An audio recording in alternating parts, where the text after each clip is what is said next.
Let's Talk Black History, Part 3, Sam Cooke edition. Hey yo, it's your host with the most, TheRealTaylorNicole, and we back with another segment of Let's Talk Black History. So, if you guys tuned in to the past few months of Let's Talk Black History, you would have seen that we talked about Central Park 5, and we talked about our man Fred Hampton. Well, as we dig into a new segment of Let's Talk Black History, I want to take a quick minute to say thank you to everyone who did view and watch those Black History segments.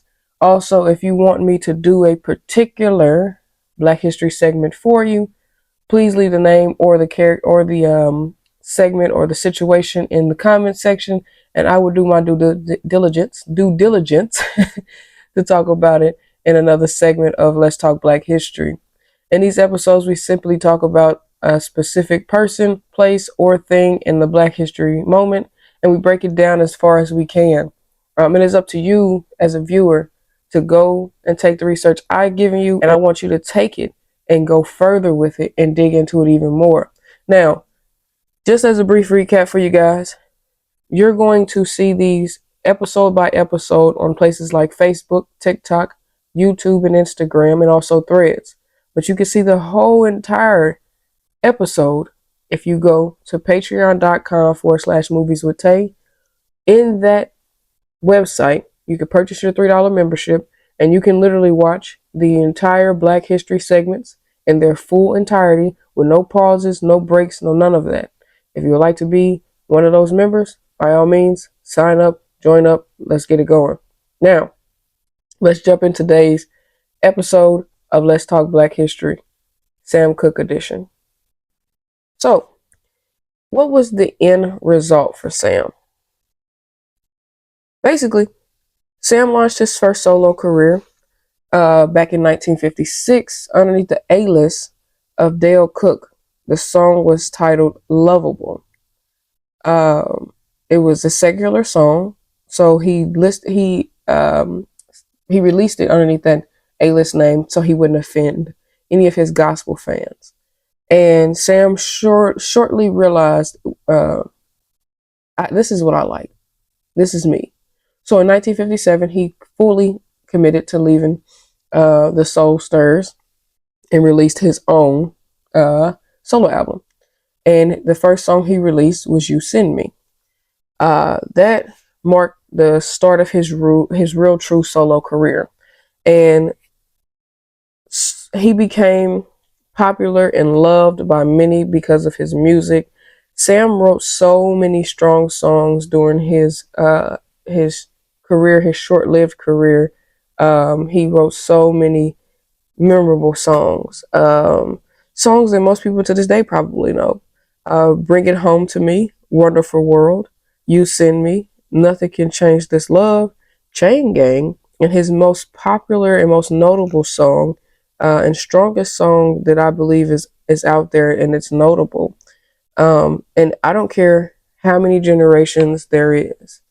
All generations from the 50s to the early 2000s has at least heard this song, whether it was in a movie or just your grandmama playing it. But we all have heard A Change Is Gonna Come. See, Sam was friends with Malcolm X, Muhammad Ali, and Jim Brown. And if you haven't seen this film called One Night in Miami, you should probably go watch it. It was surrounding the date February 25th, 1964. You should definitely go watch that film if you hadn't. In that film, they discussed a little bit about those four gentlemen's friendship. And in that film, Malcolm X had made a comment to Sam Cooke about him not making a powerful or notable song for his people. So A Change Is Gonna Come came from that conversation. See, Sam had already started writing this song, but couldn't really find his full voice in it.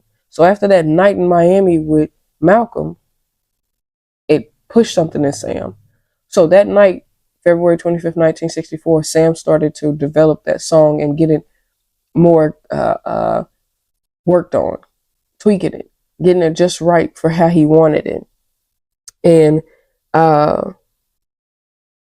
unfortunately, 10 months after Sam was inspired that night in Miami to write that honorable and outstanding song, A Change Is Gonna Come, the strength and honorable moments that were to be had because of that song. Sam did not get the ability to actually enjoy those honorable and strong moments because of that song.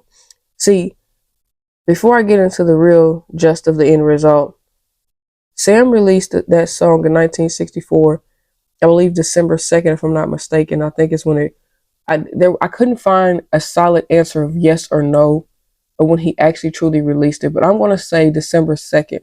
And the reason I'm going to say that is because on December 2nd, I believe he was performing that. He was, I think he either performed the song 2 weeks before or something like that. I couldn't get, once again, I'm sorry guys, I couldn't get a solid answer on that song.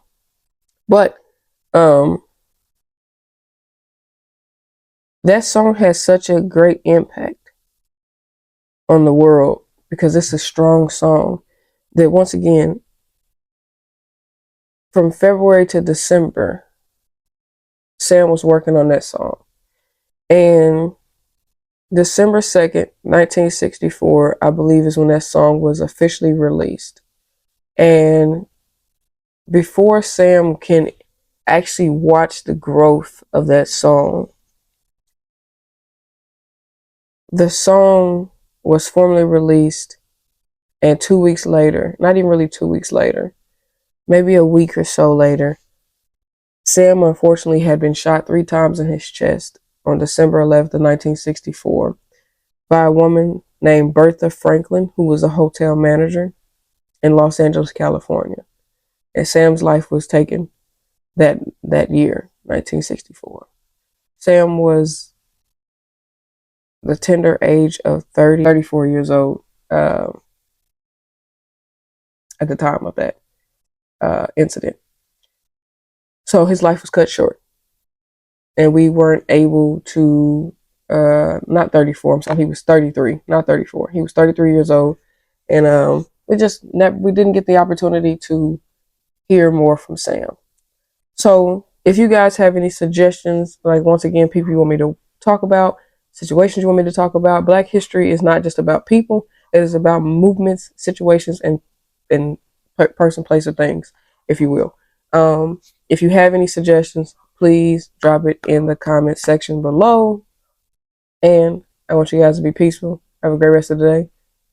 Peace out.